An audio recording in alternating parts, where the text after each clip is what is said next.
ಮುಂದಿನ ದಿನಗಳಲ್ಲಿ ನಾನು ಸಂಸದನಾಗಿ ಇದ್ದಿದ್ರು ಕೂಡ ರೈಲ್ವೆ ಸ್ಟೇಷನ್ ನ ಚಾಮರಾಜ ಒಡೆಯರ್ ಹೆಸರನ್ನ ಇರಿಸಿದ್ದೀನಿ. ಅಲ್ಲೇ ಅದ್ಭುತವಾದಂತ ರೈಲ್ವೆ ಸ್ಟೇಷನ್ ಟರ್ಮಿನಲ್ ಬರುತ್ತೆ. 356 ಕೋಟಿ ರೂಪಾಯಿ ಕೊಡಿಸಿದ್ದೀನಿ. ಕಸ ತೆಗೆದು ಕೂಡ ಲಾಸ್ಟ್ ಡೇ ಆಫ್ ಡಿ ಅನ್ನೋದು ನೋಟಿಫಿಕೇಶನ್ ಹಾಕಿದ್ದ ಮೊದಲು ಅದು ಭೂಮಿ ಪೂಜೆ ಇಟ್ಕೊಳ್ಳೋದಂತ ವಚನ ಹೇಳಿದ್ರು. ಅದೇನೋ ಯುಡಿ ಮಿನಿಸ್ಟ್ರಿ ಬರ್ಬೇಕು ಅಂತ ಹೇಳ್ಬಿಟ್ಟು ನಿಲ್ಸಿದ್ರೆ ಆ ಕಸ ತೆಗೆಯ ಕೆಲಸನೋ ಟೆಂಡರ್ ಕರೆದು ಕಾಂಟ್ರಾಕ್ಟರ್ ಫಿಕ್ಸ್ ಆಗಿ ಕಾಮಗಾರಿ ಅಷ್ಟೇ ಪ್ರಾರಂಭ ಆಗಬೇಕು. ಎಲ್ಲಾ ಕೆಲಸವನ್ನು ನಾವು ಮುಗಿಸ್ಕೊಟ್ಟಿದ್ರಿ. ಕೃಷ್ಣರಾಜ ಕ್ಷೇತ್ರದ ಜನರು ಕೂಡ ನಾನು ಕೈ ಹಿಡಿದ್ರಿ. ಕಳಿಸಿದ್ರೆ 52,000 ಲೀಡ್ ಕೊಟ್ಟಿದ್ರಿ.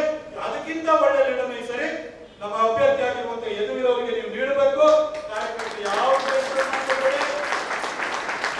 ನಾನು ಹೊಸಬರಾಗಿ ಬಂದಿದ್ದೆ, ಇವತ್ತು ರಾಜಕಾರಣಕ್ಕೆ ಹೊಸಬರಾಗಿ ಮಹಾರಾಜರು ಬಂದಿದ್ದಾರೆ, ಅವರನ್ನು ಕೂಡ ಕೈ ಹಿಡಿದು ಬೆಳೆಸಿ ಅಂತ ಹೇಳಿ ನಾನು ನಿಮ್ಮನ್ನು ವಿನಮ್ರವಾಗಿ ಕೇಳ್ಕೊಂಡು ನಾನು ಇವತ್ತು ಯಾಕೆ ಇಷ್ಟೆಲ್ಲ ಮಾತಾಡಿದ್ದೀನಿ ಅಂತಂದ್ರೆ ಇದು ರಾಮ್ ಪ್ರಸಾದ್ ಇದ್ದಾರೆ, ಬಹಳ ಸಿಕ್ಕಿದಾಗೆಲ್ಲ ಪ್ರೀತಿಯಿಂದ ಮಾತಾಡ್ಸೋದು, ನಮ್ಮ ಟಿ.ವಿ.ಎಸ್. ನಾಗರಾಜ್ ಅವರಿದ್ದಾರೆ, ಎಲ್ಲರೂ ಇದ್ದಾರೆ. ಎಲ್ಲರೂ ಕೂಡ ನಾನು ಬಂದಾಗ ಪ್ರೀತಿ ವಿಶ್ವಾಸದಿಂದ ಕಂಡಿದ್ದೀನಿ, ಮನೆ ಮಗನ ತರ ಕಂಡಿದ್ದೀನಿ. ಮಹಾರಾಜರನ್ನು ಕೂಡ ಅದೇ ಪ್ರೀತಿ ವಿಶ್ವಾಸದಿಂದ ಕಾಣಿ. ನಿಮ್ಮ ಋಣ ನನ್ನ ಮೇಲೆ.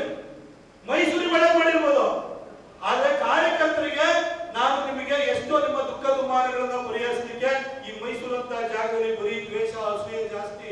ಈ ಮಹಾರಾಜರು ಊರಿದ್ದು ಮಗಳಭಟ್ಟರು ಇರ್ತಾರೆ, ಚಾಣಿಕೋರರು ಇರ್ತಾರೆ, ಇಂಥ ಊರಿದ್ದು ಏನು ಮಾಡಕ್ಕಲ್ಲ. ಮಹಾರಾಜರು ಊರುಗಳಲ್ಲೆಲ್ಲ ಹಂಗೇನೆ ಇರ್ತವೆ.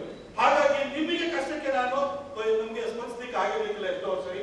ಹಾಗಾಗಿ ಮುಂದಿನ ದಿನಗಳಲ್ಲಿ ಕಾರ್ಯಕರ್ತರ ಜೊತೆ ಸೇರಿ ಬ್ಯಾನರ್ ಬಂಟಿಂಗ್ ಕಟ್ತೀನಿ, ನಿಮ್ ಕಷ್ಟ ಕೇಳ್ತೀನಿ, ಏನೇ ಬಂದ್ರು ಕೂಡ ನಾನು ನಿಮ್ ಜೊತೆ ಇರ್ತೀನಿ ಅಂತ ಹೇಳ್ತಾ ನಮ್ಮ ಅಭ್ಯರ್ಥಿ ಆಗಿರುವಂತಹ ಯದುವೀರ್ ಅವರನ್ನ ನೀವೆಲ್ಲರೂ ಕೂಡ ಒಳ್ಳೆ ಮನಸ್ಸಿನಿಂದ, ಯಾವುದೇ ಮನಸ್ತಾಪಗಳಿರ್ತದೆ, ನಾನೇನ್ ಬಂಡಾಯ ಅಭ್ಯರ್ಥಿ ಅಲ್ಲ, ಅವೆಲ್ಲ ಮಾಡಲ್ಲ, ನಮ್ಮ ಅಪ್ಪನೇ ಜನಸಂಘದವರು.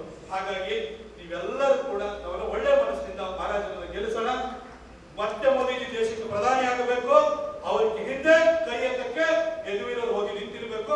ಅದಕ್ಕೆ ನಾವೆಲ್ಲ ಕೈ ಜೋಡಿಸಿ ಕೆಲಸ ಮಾಡೋಣ ಅಂತ ಮತ್ತೊಂದು ಸರಿ ನಾನು ಹೇಳ್ತಾ ನನ್ನ ಮಾತನ್ನು ಮುಗಿಸ್ತೀನಿ.